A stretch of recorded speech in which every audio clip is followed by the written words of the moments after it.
नमस्कार, मैं विकास और बात होगी खास बात यह है कि जेजेपी ने अपने 4 जिला में संभावित उम्मीदवार घोषित कर दिए हैं, इशारा कर दिया है और वो चुनावी मैदान में कल से आपको तैयारियां करते हुए नजर आएंगे। उनकी चर्चाएं आपको खूब नजर आएंगी और वो समीकरण भी बिगाड़ सकते हैं। पहला नाम मैं सफेदों से बताऊंगा जो संभावित उम्मीदवार हो सकते हैं जेजेपी के। वीरेंद्र सेखो सफेदों के हल्का के प्रधान है, सिख कम्युनिटी से आते हैं, सिख समाज से आते हैं। वीरेंद्र सेखो किसान परिवार से हैं और काफी लंबे समय से जेजेपी से जुड़े रहे हैं। वही जींद से अगर मैं बात करूं, कंबल डुल जेजेपी के संभावित उम्मीदवार हो सकते हैं। जुलाना से विधायक अमरजीत डांडा एक बार फिर चुनाव लड़ सकते हैं, संभावित उम्मीदवार जेजेपी के हो सकते हैं। रुचाना से एक बार फिर दुष्यंत चौटाला स्वयं चुनाव लड़ सकते हैं, वहां से वो उम्मीदवार हो सकते हैं। लेकिन अगर वीरेंद्र सेखो की मैं बात करूं, वीरेंद्र सेखो सफेदों में अगर वो चुनाव लड़ते हैं तो क्या होगा और वीरेंद्र सेखो किस प्रकार का चेहरा साबित हो सकते हैं जेजेपी के लिए। सबसे पहले मैं बताऊं, वीरेंद्र सेखो सफेदों में सिख समाज का एक बड़ा चेहरा है और सिख समाज इन से जेजेपी से लंबे समय से जुड़ा रहा है और काफी बड़ा प्रभाव भी है और ये किसान परिवार से आता है और वीरेंद्र सेखो जेजेपी में होने के बावजूद भी किसान आंदोलन से जुड़ा रहा। ऐसे में किसान और सिख समाज में अच्छी पकड़ रखते हैं, युवा चेहरा है, काफी काम सफेदों में उन्होंने दुष्यंत के डिप्टी सीएम रहते हुए काफी सड़कों के, गलियों के और भी सामाजिक काम किसानों को लेकर किए। इसके अलावा पहले भी सरदूल भी सिख समाज से आते हैं। सरदूल पहले विधायक रहे हैं। सरदूल में जैसे निर्दलीय चुनाव लड़ा था, उनके साथ किसान परिवार जुड़ गए थे, किसान कम्युनिटी जुड़ गई थी और जिसकी वजह से उनको बड़े मार्जिन से जीत मिली थी।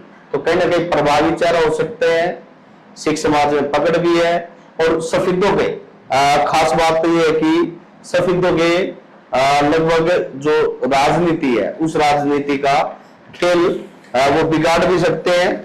दूसरा अगर मैं बात करूं, वीरेंद्र सेखो का असर क्या पड़ेगा, क्या असर सफेदों की राजनीति में वीरेंद्र सेखो के आने से होगा। मैं बता दूं, जो मौजूदा विधायक है सुभाष गांगुली, उनकी मुश्किल बढ़ सकती है, उनके लिए मुश्किल पैदा हो सकती है क्योंकि 12,000 वोट सिख समाज की जो कि आज एंटी बीजेपी है वो वीरेंद्र सेखो जिन पर डायरेक्ट पकड़ रखता है। और पहली बार ऐसा होगा कि कोई पार्टी सिख समाज के किसी कैंडिडेट को टिकट दे रही है। ऐसे में सिख समाज के लोग लाभबंद हो जाएंगे। आज तक उन्होंने जिन लोगों को वोट डाली है उनसे भी वोट मांगने का काम करेंगे। तो एक बड़ा प्रभावी चेहरा वीरेंद्र सेखो हो सकता है, उसका काफी बड़ा असर सफेदों की राजनीति पर हो सकता है। और सुभाष गांगुली यानी पीआरपीओ के ये कि कांग्रेस को काफी बड़ा डेंट सफेदों में लगा सकते हैं। हालांकि इस तरीके की जो संभावना है वो बनी हुई आज नजर आ रही है। अगर उनको टिकट मिलती है तो इस प्रकार के समीकरण वो बिगाड़ सकते हैं और जिससे बीजेपी को फायदा हो सकता है अगर बीजेपी उस तरीके से चुनाव नॉन जाट किसी कैंडिडेट को लड़वाती है। दूसरा, दुष्यंत जिस तरीके का प्रयोग सफेदों में कर रहे हैं उससे एक बात तो साबित होती है, अगर दुष्यंत का जो उम्मीदवार यानी वीरेंद्र सेखो अगर अच्छी वोट लेने में कामयाब रहा और कांग्रेस को रोकने में भी कामयाब रहा तो कहीं ना कहीं उसका फायदा आने वाले समय में, अगर दुष्यंत की फुल फॉर्म वापस आती है वीरेंद्र सेखो की, दुष्यंत चौटाला आने वाले समय में पीठ थपथपा सकते हैं और एक बड़ा प्रयोग जो है वो कहीं ना कहीं वरदान साबित जेजेपी के लिए हो सकता है।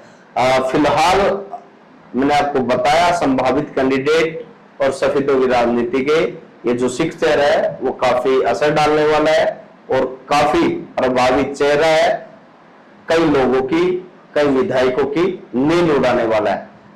यदि पार्टी इसको मौका देगी यानी जेजेपी इसको मैदान में उतारेगी तो दुष्यंत चौटाला के लिए एक बड़ा प्रयोग हो सकते हैं, बड़े उपयोगी साबित हो सकते हैं वीरेंद्र सिंह को, और सिख कम्युनिटी के लिए कहीं ना कहीं उनको भी एक तरीके से खुश कर सकते हैं दुष्यंत चौटाला, क्योंकि अब तक देखा जाए तो सबसे ज्यादा विरोध दुष्यंत चौटाला का अगर किसी ने किया तो उसमें से एक बड़ा जो समाज है वो सिख समाज भी है। तो ऐसे में वीरेंद्र सिंह के जरिए एक तीर से दो निशान में कहीं ना कहीं दुष्यंत चौटाला कर सकते हैं और वीरेंद्र सिंह को एक बड़ा चेहरा बनकर उभर सकते हैं। लगातार तेज खबरों के लिए देखते रहे खबर तहलका।